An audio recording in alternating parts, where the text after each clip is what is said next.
Krishna Hare Ram Ram Hare Krishna Krishna Krishna Hare Ram Ram Ram Hare Krishna Krishna Krishna Hare Ram Ram Ram Hare Krishna Krishna Krishna Hare Ram Ram Ram Hare Krishna Krishna Krishna Hare Ram Ram Ram Hare Krishna Krishna Krishna Hare Ram Ram Ram Hare Krishna Krishna Krishna Hare Ram Ram Ram Hare Krishna Krishna Krishna Hare Ram Ram Ram Hare Krishna Krishna Krishna Hare Ram Ram Ram Hare Krishna Krishna Krishna Hare Ram Ram Ram Hare Krishna Krishna Krishna Hare Ram Ram Ram Hare Krishna Krishna Krishna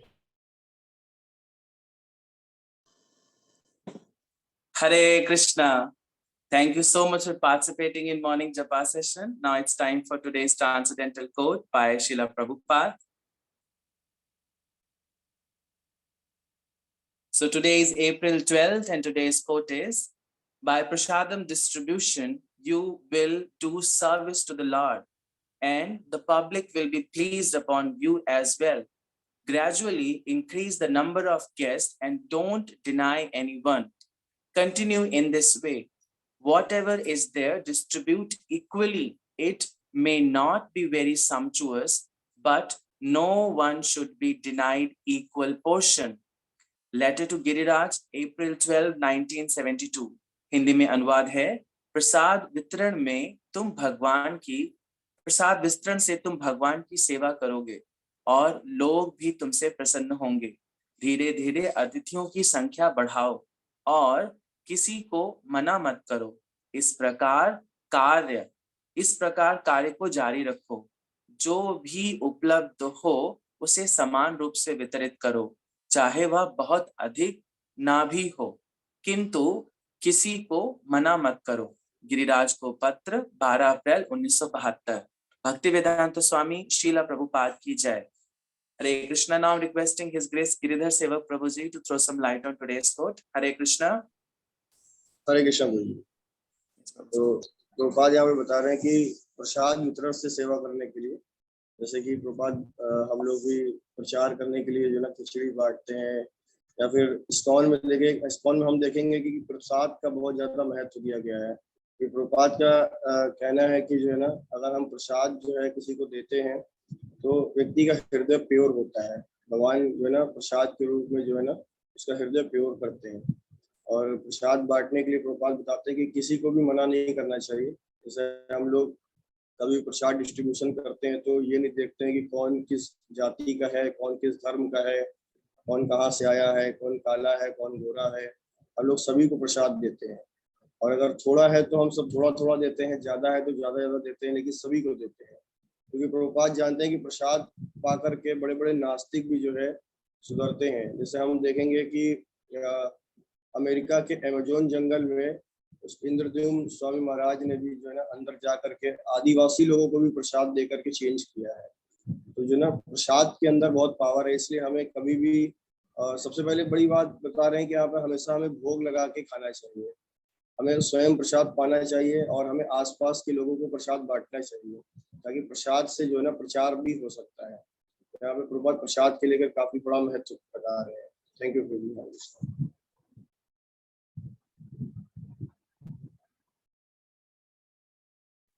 Thank you so much, Prabhuji. Now it's time for today's shloka. And आज का shloka recite करेंगे साधना मिश्रा माता जी। हरे कृष्ण माता जी। हरे कृष्णा प्रभु जी। पंचांग प्रणाम। मैं screen share कर रहा हूँ।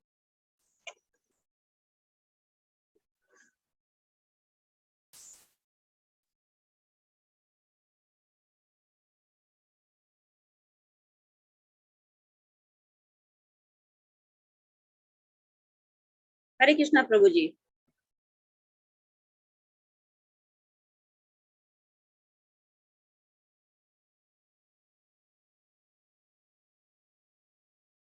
हाँ जी माता जी, स्टार्ट करिए। मैंने शेयर किया था जी। मैं फिर से शेयर कर रहा हूँ जी।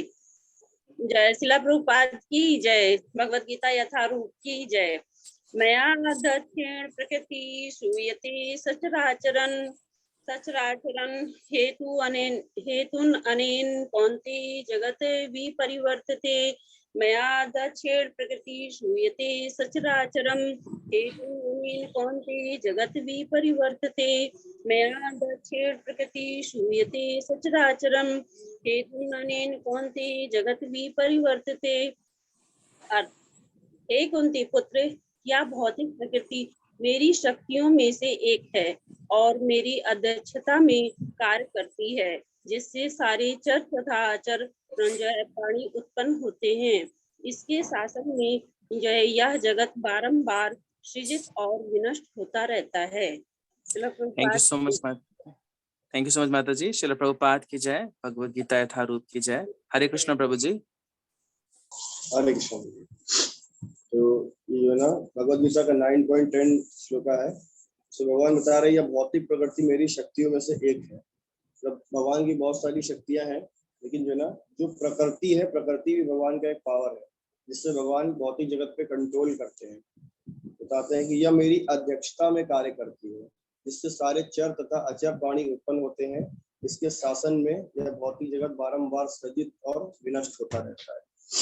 भगवान बता रहे हैं सबसे पहले अर्जुन जो है ना, अर्जुन के माइंड में प्रश्न आता है कि जो है, क्योंकि पहले के श्लोकों में भगवान ने बताया था कि वो भौतिक जगत से सरोकार रखते हैं, लेकिन वो उदासीन की भांति रहते हैं। तो अर्जुन को भी ऐसा लगता है कि जो है ना भौतिक प्रकृति से स्वतंत्र रूप में कार्य करती है।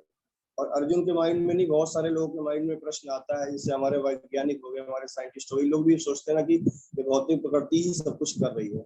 तो जो है भगवान उदासीन रहते हैं, मतलब भगवान को उससे कोई मतलब नहीं होता है। तो भगवान जो है ना ये चीज समझ जाते हैं, तो फिर भगवान आगे ये चीज बताते हैं अर्जुन को कि भौतिक प्रकृति मेरी अध्यक्षता में कार्य करती है और मेरी अध्यक्षता में चर तथा अचर प्राणियों को उत्पन्न करती है, ना कि स्वतंत्र रूप में। मतलब भौतिक प्रकृति जो है ना भगवान के कंट्रोल में ही कार्य करती है, स्वतंत्र नहीं है। जैसे आज का विज्ञान भी ये चीज सोचता है कि जो ना सब कुछ नेचर कर रहा है। आप सुनते कई सारे लोगों को ये चीज बोलते हुए सुनेंगे कि जो ना सब कुछ कैसे उत्पन्न हो रहा है, नेचर से उत्पन्न हो रहा है। तो नेचर से उत्पन्न हो रहा है तो प्रभुपाद यहाँ बताते हैं कि किसी का नेचर होगा, है ना। जैसे हमारा नेचर है, हम कोई व्यक्ति गुस्से वाला है, कोई बहुत मजाकिया है, तो हर व्यक्ति का एक नेचर है। मतलब नेचर है तो कोई नेचर के पीछे कोई पुरुष भी होगा। तो यहाँ बताया जा रहा है कि अगर नेचर सब कुछ उत्पन्न कर रहा है तो उसका पुरुष कौन है। तो प्रभुपाद बता रहे हैं कि कृष्ण है, कृष्ण पुरुष है, तो कृष्ण का नेचर है ये।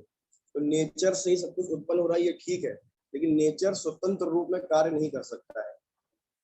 तो ये बताया गया कि कृष्ण की अध्यक्षता में भौतिक प्रकृति सभी को भौतिक शरीर प्रदान करती है, समस्त जीवों को भौतिक शरीर प्रदान करती है। तो यहाँ पे प्रभुपाद अध्यक्षता का शब्द का मतलब बता रहे हैं अधि प्लस अक्ष।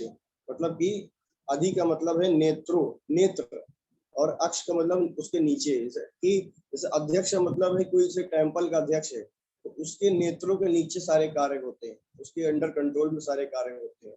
इसलिए बताया गया है, प्रभुपाद बता रहे हैं कि जो महाविष्णु होते हैं उनके नेत्रों के नीचे सारी भौतिक प्रकृति कार्य करती है। तो जब समस्त ब्रह्मांड उत्पन्न होते हैं तो महाविष्णु क्या करते हैं, एक एक बार सारे ब्रह्मांडों पर दृष्टिपात करते हैं, और जो भी सुप्तावास में जीव है, मतलब जो ब्रह्मा के कल्प में जो है, और जो भी जो है ना सुप्तावास में रखे गए थे, उन सभी को भौतिक प्रकृति के अंदर वापस गर्भस्थ कर दिया जाता है, और फिर उसके बाद से प्रकृति ऑटोमेटिक स्टार्ट हो जाती है। तो बताया जा रहा है कि कृष्ण बीज प्रदाता पिता है। कृष्ण कहते हैं कि अहम बीज प्रदाता पिता। मतलब कि अगर पिता जो है बीज प्रदान नहीं करता है तो माता गर्भ धारण नहीं कर सकती। उसी प्रकार से बताया गया है कृष्ण समस्त संसार पर दृष्टिपात करके जीवों को गर्भस्थ कर देते हैं, और फिर वहां से काल मतलब टाइम स्टार्ट हो जाता है। तो उसके बाद भौतिक प्रकृति में बताया गया कि भौतिक प्रकृति स्वयं जन्म का कारण नहीं है। लोग सोचते हैं कि समस्त सृष्टि जो है ना जीवों को उत्पन्न करती, तो ऐसा नहीं है। तो यहाँ पर प्रभुपाद एक बिच्छू का एग्जाम्पल देते हैं।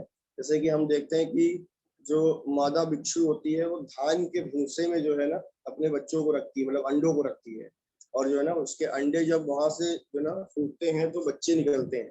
तो लोगों को देख के ये लगेगा कि जो ना धान के जो बिच्छू होता है वो धान के ढेर से पैदा होता है, तो ऐसा नहीं है। ऐसे ही हमें भी लगता है कि भौतिक प्रकृति से सारे जीव उत्पन्न हो रहे हैं, सारे जो है प्राणी उत्पन्न हो रहे हैं, तो ऐसा नहीं है। वहां पर जो है धान के भूसे में केवल रखा गया था। तो इसी प्रकार से प्रभुपाद बताते हैं कि भौतिक प्रकृति से सब कुछ उत्पन्न नहीं हो रहा है, उसमें भगवान उसको बीज प्रदान करते हैं। और दूसरा यहाँ बताया गया कि भगवान को इस जगत से कोई लेना देना नहीं होता है, क्योंकि भौतिक प्रकृति चर तथा अचर प्राणी उत्पन्न करती है, लेकिन भगवान के कंट्रोल में करती है। लेकिन भगवान को भौतिक जगत से कोई मतलब नहीं होता है, क्योंकि भगवान ऑलरेडी गोलोक धाम में रहते हैं, वो अपनी जो है ना शाश्वत जो है ना लीलाएं करते हैं वहां पर। तो चर और अचर का मतलब यहाँ पर बताया जा रहा है कि पद्म पुराण में बताया गया है कि 84 लाख प्रकार की जो है ना योनियां होती हैं। जल में जो कुछ जीव रहते हैं, 9 लाख प्रकार के जल के जीव होते हैं। और जो वृक्ष होते हैं, वृक्ष भी कम से कम 20 लाख प्रकार के बताए गए हैं। कीड़े मकोड़े जो रेंगने वाले होते हैं वो 11 लाख प्रकार के होते हैं। और उड़ने वाले जो पक्षी होते हैं वो 10 लाख प्रकार के होते हैं। पशु जो जमीन पर चलते हैं वो 30 लाख प्रकार के और 4 लाख प्रकार के मनुष्य बताए गए हैं। तो ये टोटल 84 लाख जो है ना योनियां बताई गई हैं। इसमें से वृक्ष जो है ना, जो 20 लाख प्रकार के वृक्ष हैं वो अचर प्राणी में आते हैं, और बाकी जो है 64 लाख जो होते हैं ये चर में आते हैं। तो कृष्ण की अध्यक्षता में ये 20 लाख और 64 लाख दोनों ही प्राणियों को प्रकृति उत्पन्न करती है। तो दूसरा बताया जा रहा है यहाँ पे कि इसी कारण से जगत की सृष्टि तथा प्रलय होती रहती है, क्योंकि इस जगत के जीव जो होता है ना, इस जगत को बारंबार यहाँ पर जन्म और मृत्यु के चक्कर में फंसता है। क्योंकि जो है ना भौतिक प्रकृति क्या करती है, जीवों को अवसर देती है बार बार कि जो है वो भोग करें। जैसे हम लोग है ना भोग कर रहे हैं, यहाँ पर हम लोग भगवान से बहिर्मुख हो जाते हैं, बार बार भगवान से मुंह मोड़ते हैं, इसलिए जो है ना हमें भोग करने की टेंडेंसी आती है हमारे अंदर। तो भौतिक प्रकृति क्या करती है, बार बार जन्म मृत्यु जरा व्याधि चारों चीजों का कष्ट देती है, ताकि हमें समझ में आए और एक दिन हम भगवान का नाम लेना स्टार्ट करेंगे। तो भौतिक प्रकृति इसी तरीके से भक्त बनाती है। तो भौतिक प्रकृति मतलब यहाँ जो बात हो रही है माया से बात हो रही है, जो माता दुर्गा है जो प्रकृति को कंट्रोल करते हैं। सभी कारणों के कारण भगवान है। मतलब भगवान बताया गया है कि जो है ब्रह्मा जी बताते हैं ब्रह्म संहिता में कि ईश्वरा परमा कृष्णा सच्चिदानंद विग्रह अनादि गोविंदा सर्व कारण कारणम। तो यहाँ पर बताया जा रहा है कि जो समस्त कारणों के कारण भगवान है। हम सब कुछ करने के बाद अंत में अगर भगवान को याद नहीं करते हैं तो फिर से हमें बारंबार यहाँ पर जन्म लेना पड़ता है, फिर हमें मृत्यु का भी कष्ट झेलना पड़ता है, और फिर उसके बाद जरा और व्याधि जो है ना सब चारों चीजों से बार बार होकर के गुजरना पड़ता है। तो ये कष्ट कब तक मिलेगा, जब तक हम कृष्ण की शरण वापस नहीं ले सकते। और प्रभुपाद बताते हैं कृष्ण की शरण लेने का क्या तरीका है, हरे कृष्ण महामंत्र करना और 4 नियमों का पालन करना और भगवान को और भगवान के भक्तों को शरणागत होकर के सेवा करना। Thank you. Hare Krishna.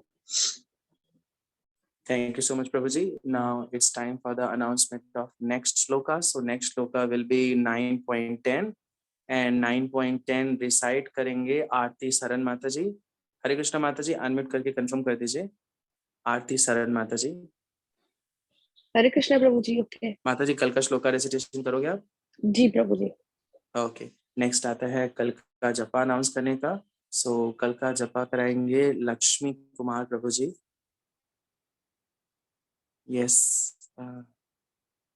Lakshmi Kumar Singh Prabhu ji, unmute करके कंफर्म कर दीजिए। लक्ष्मी कुमार सिंह प्रभु जी। हरे कृष्णा। लक्ष्मी कुमार सिंह प्रभु जी। Okay, I think he's not available. Okay, so I'm giving this opportunity to Khagesh Kumar Patel Prabhu ji. Hare Krishna Prabhu ji. Khagesh Kumar Patel Prabhu ji. हरे कृष्ण प्रभु। हरे कृष्णा प्रभु जी, कल का जपा आपका रहेगा। जी जी। Okay, और प्रभु जी अपना नंबर ना चैट बॉक्स में डाल दीजिए, मेरे को आपसे बात करनी होगी। जी जी ठीक है ना, आप मेरे को अभी चैट बॉक्स में नंबर भेज दीजिएगा। जी जी। Okay, so thank you so much. Now it's time for the next part, and next part is question answers. And there is one important announcement. आप सब पूछ रहे थे एकादशी कब है, तो क्षेत्रों के हिसाब से एकादशी अलग अलग है। अगर किसी के क्षेत्र में आज के दिन एकादशी है तो आज का रहेगा, अदरवाइज हमारे क्षेत्र के अनुसार यानी अयोध्या और लखनऊ, दिल्ली, NCR इन सब में एकादशी 13 को पड़ रही है, तो हम कल एकादशी की फास्टिंग करेंगे। प्रभु जी ने बोल दिया था कि आप दोनों में से किसी भी एक दिन कर सकते हो, अपने एरिया से आप पता कर लोगे, ठीक है। So now it's time for the question answers. Hare Krishna प्रभु जी।